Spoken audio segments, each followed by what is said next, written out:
sa mundong ito, laking tuwa ng magulang mo, at ang kamay nila ang iyong ilaw.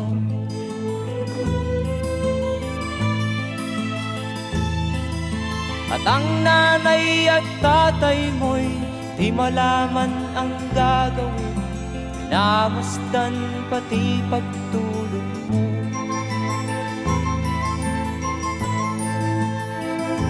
At sa gabi nagpupuyat ang iyong nanay sa pagtimpla ng gatas mo.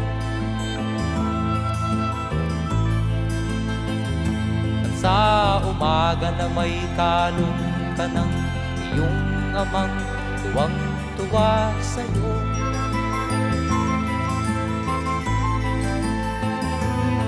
Ngayon nga ay malaki ka na, nais mo